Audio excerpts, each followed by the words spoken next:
ఇప్పుడే country delight యాప్ని download చేసుకోండి. Download the country delight app now.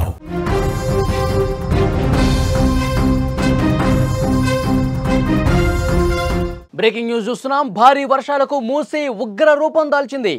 జంట జలాశయాల గేట్లు ఎత్తివేశారు. నీట మునిగిపోయింది ఎంజీబీఎస్ బస్టాండ్. ప్రయాణికులు చిక్కుకుపోయారు. కొట్టుకుపోయిన మూసారాంబాగ్ బ్రిడ్జ్ సామాగ్రి. లోతట్టు ప్రాంతాల ప్రజలను తరలిస్తూ ఉన్నారు. నిలిచిపోయాయి ప్రధాన రాకపోకలన్నీ కూడా. ప్రయాణికులు ఇబ్బంది పడ్డారు. పంట పొలాలు కూడా నీట మునిగిన పరిస్థితుంది. ఒక్కసారి మీరు విజువల్స్లో చూస్తే మూసి ఉగ్రరూపం ఏ విధంగా ఉందో అర్థమవుతుంది. భారీ వర్షాలకు చరిత్రలో ఎన్నడూ లేని విధంగా మూసీ నది తన ఉగ్రరూపం చూపించింది. జంట జలాశయాలైన హిమాయసాగర్, ఉస్మాన్ సాగర్ నుంచి సుమారు 35,000 క్యూసెక్కుల నీటిని దిగువకు వదలటంతో హైదరాబాద్ నగరం నడిబొడ్డున ఉన్న మూసీ వరదతో అన్ని ప్రాంతాలు కూడా ఉప్పొంగిపోయినటువంటి పరిస్థితుంది. లోతట్టు ప్రాంతాలన్నీ జల దిగ్బంధంలో ఉన్నాయి.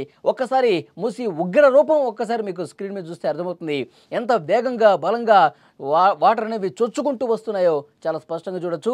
హిమాయసాగర్, ఉస్మాన్ సాగర్ జలాశయాల నుంచి 35,000 క్యూసెక్కుల నీటిని కిందకు వదలటంతో ఒక్కసారిగా పెరిగినటువంటి ఆ వరద ఉధృతికి స్థానిక కాలనీలన్నీ కూడా నీట మునిగిన పరిస్థితి. కట్టుబట్టలతో చాలామంది బయటకు వచ్చేసారంటే పరిస్థితి ఎంత దారుణంగా ఉందో అర్థమవుతుంది. ఒక్కసారి విజువల్స్లో చూస్తుంటే మొత్తం కాలనీల్లో వాటర్ ఏ విధంగా వచ్చేస్తుందో చూస్తున్నారు. చాలామంది అక్కడ ఇబ్బంది పడ్డ పరిస్థితుంది. ఎక్కడ మ్యాన్ హోల్ ఉందో తెలియదు. అక్కడ చిన్నపిల్లలను చూడండి, ప్రమాదకర పరిస్థితులు. అప్పటి వరకు చాలా ఫ్రీగా ఉన్నటువంటి ఏరియాలు, కాలనీలన్నీ కూడా ఒక్కసారిగా వరద ముంచెత్తడంతో ఎగువ నుంచి వస్తున్నటువంటి ఆ మూసి వరద కాలనీస్ లోపలికి వెళ్ళడంతో ఇళ్ళన్నీ కూడా ఏ విధంగా మునిగిపోయాయో మనం చూస్తున్నాం. మూసి వరద ఉధృతికి అక్కడ పూర్తిగా అక్కడ కాలనీలన్నీ కూడా జలమయం అయిపోయినాయి. బస్సు కూడా సగం వరకు మునిగిపోయిందంటే అక్కడ మనం చూస్తూ ఉన్నాం. లారీలు, బస్సులు, ట్రక్కులు అన్నీ కూడా ప్రమాదకర పరిస్థితుల్లో ఉన్నాయి మనకు అర్థమవుతుంది. విజువల్స్లో చాలా స్పష్టం చూడొచ్చు. అక్కడ టెంపుల్ కూడా దాదాపు సగం మునిగిపోయినటువంటి పరిస్థితి. చెట్లు కూడా సగం వరకు మునిగిపోయినాయంటే మూసి వరద ఉధృతికి ఎంత ప్రమాదకరమైనటువంటి పరిస్థితుల్లో అక్కడ ఉన్నారన్నది కూడా అర్థమవుతుంది. ఇక్కడ ఈ విజువల్ చూడండి, మొత్తం రోడ్డు కనిపించట్లా. రోడ్డు మొత్తం కూడా పూర్తిగా మునిగిపోయింది. రాకపోకలు పూర్తిగా నిలిచిపోయినటువంటి పరిస్థితి. అక్కడ బ్రిడ్జ్ ఉంది కాబట్టి ఆ బ్రిడ్జ్ మీద నుంచి రాకపోకలు సాగుతున్నాయి. కానీ ఇటు లెఫ్ట్ సైడ్లో మొత్తం ఆ మూసి వరద ముంచెత్తడంతో అటువైపుగా ఎవరూ వెళ్ళలేని పరిస్థితి ఉంది. ఒక్కసారి అటు వెళితే గనక మొత్తం కొట్టుకుపోయే పరిస్థితి ఉంది. అంత దారుణంగా కనిపిస్తోంది. మూసి వరద ఉధృతికి మూసారాంబాగ్ వద్ద ఉన్నటువంటి నిర్మాణంలో ఉన్న పై వంతెన కోసం సిద్ధం చేసిన భారీ సామాగ్రి అంతా వరద తాకిడికి కొట్టుకుపోయింది. అక్కడ నిర్మాణాల కోసం కొంత సామాగ్రి పెట్టుకుంటే ఒక్కసారిగా వచ్చినటువంటి వరద, ఒక్కసారిగా వచ్చినటువంటి మూసీ నది ప్రవాహం ఆ సామాగ్రిని మొత్తాన్ని కూడా తీసుకుపోయింది. మూసారాంబాగ్ వంతెనపై నుంచి ఏకంగా 10 అడుగుల మేర వరద పారుతుండగా చాదర్ఘాట్ లో లెవెల్ వంతెనపై నుంచి 6 అడుగుల మేర ప్రవాహం కొనసాగుతోంది. ఈ రెండు ప్రధాన వంతెనలపైన రాకపోకలను నిలిపేశారు. గోల్నాక మీదుగా ట్రాఫిక్ను మళ్లించిన పరిస్థితి. ప్రస్తుతం మూసీ నది పరివాహక ప్రాంతాల్లో ఎలాంటి ఒక దయనీయమైనటువంటి పరిస్థితులు ఉన్నాయో, ఎలాంటి ఒక భయంకరమైన పరిస్థితుల్లో అక్కడ వరద ఉధృతుందో చాలా స్పష్టంగా విజువల్ చూస్తే మీకు అర్థమవుతుంది. హైదరాబాద్ సగం స్తంభించిపోయింది ఈ మూసీ వరద ఉధృతికి. ఎంజీబీఎస్ కావచ్చు, అటు మూసారాంబాగు ఈ వైపుగా వెళ్ళేటువంటి ఆ మూసీ నది ప్రవహించేటటువంటి ఆ ప్రాంతం మొత్తం కూడా జల దిగ్బంధం అయిపోయింది. స్థానిక కాలనీలన్నీ మునిగిపోయినాయి. కట్టుబట్టలతో వాళ్ళు బయటకు వచ్చేసారు. చాలా స్పష్టంగా అధికారులకు ఆదేశాలు ఇచ్చింది. అధికార యంత్రాంగం వెంటనే అక్కడికి వెళ్ళండి, అక్కడ కాలనీలు మునిగిపోయే ప్రమాదం ఉంది, ప్రజలను అలర్ట్ చేయండి, ఉన్న పళంగా వాళ్ళని ఖాళీ చేపించండి, ఉన్న పళంగా వాళ్ళందరినీ కూడా బయటకు తీసుకురండి, సురక్షిత ప్రాంతాలకు తీసుకెళ్ళండి అని చెప్తే వెంటనే సైరన్ మోగించారు. అక్కడ పోలీసులు వెళ్ళారు, అలర్ట్ చేశారు. మీరందరూ కూడా వెళ్ళిపోవాలి, మీకు ఎక్కువ సమయం లేదు, ఒక అరగంటలోపే మీరు ఇంట్లో నుంచి ఏదైనా విలువైన వస్తువులు ఉంటే తీసుకుని బయటకు వచ్చేయండి, పెద్దగా వస్తుంది వరద. 35,000 క్యూసెక్కుల వరద ఒక్కసారిగా కింద కుదలటంతో కాలనీలను ముంచెత్తే అవకాశం ఉంది. దయచేసి మీరు అందరూ బయటకు వచ్చేయండి అని చెప్పి అధికారులు అలర్ట్ చేశారు. వెంటనే అలర్ట్ అయ్యారు. చాలామంది తమ సామాన్లు వదిలేసుకుని వచ్చిన పరిస్థితుంది, తమ బండ్లను వదిలేసుకుని వచ్చిన పరిస్థితుంది. అట్లాగే రావడంతో చాలా వరకు తమ రోజువారీ ఏదైనా బిజినెస్ చేసుకునే వాళ్ళు చిన్న చిన్న తోపుడు బండ్లు కావచ్చు, వెహికల్స్ కావచ్చు, ఇవన్నీ కూడా వరదలో మునిగిపోయి కొట్టుకుపోయాయంటే ఎంత వేదన కలిగించే విషయము అర్థమవుతుంది.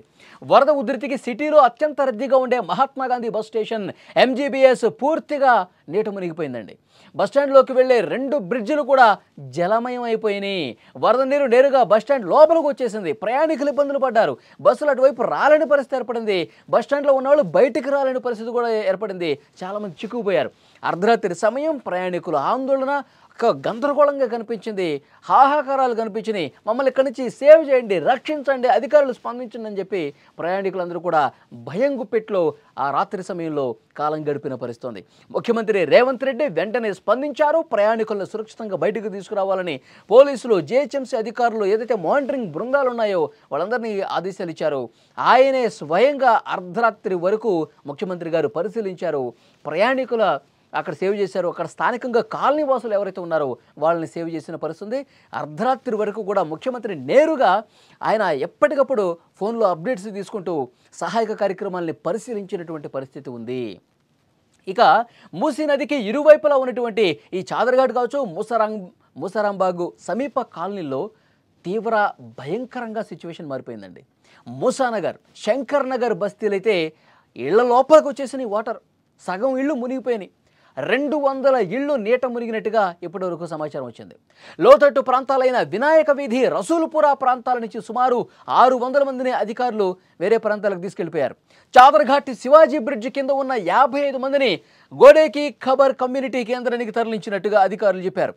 కట్టుబట్టలతో బయటపడినటువంటి ప్రజలు, అక్కడ స్థానిక ప్రజానీకం, బాధితులు ఎవరైతే ఉన్నారో వాళ్ళు తమ సామాన్లు కొట్టుకుపోయాయంటూ అధికారుల ముందు కన్నీళ్లు పెట్టుకునే పరిస్థితుంది.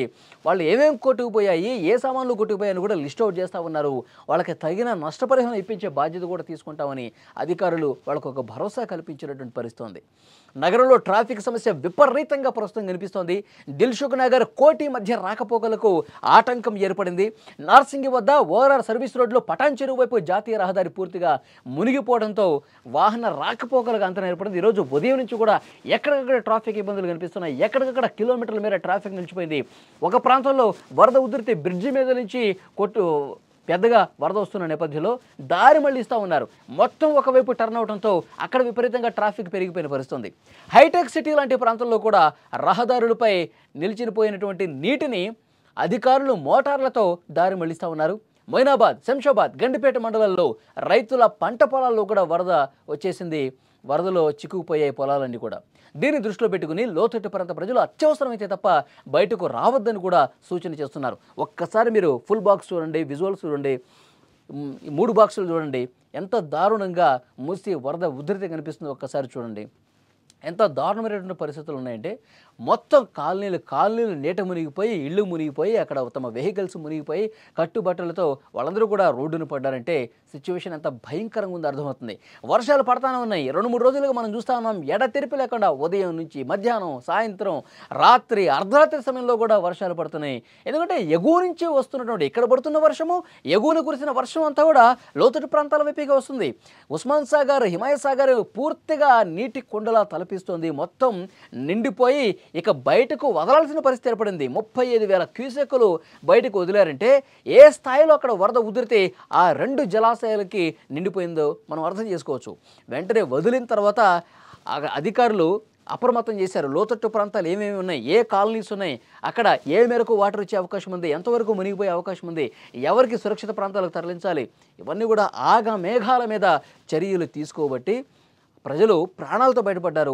తమ వస్తువులు అట్లా వదిలేసి వచ్చినా సరే ప్రాణాలతో బయటపడ్డాం, అందుకు సంతోషం అని చెప్పి కొంతమంది మాట్లాడుతూ ఉన్నారు.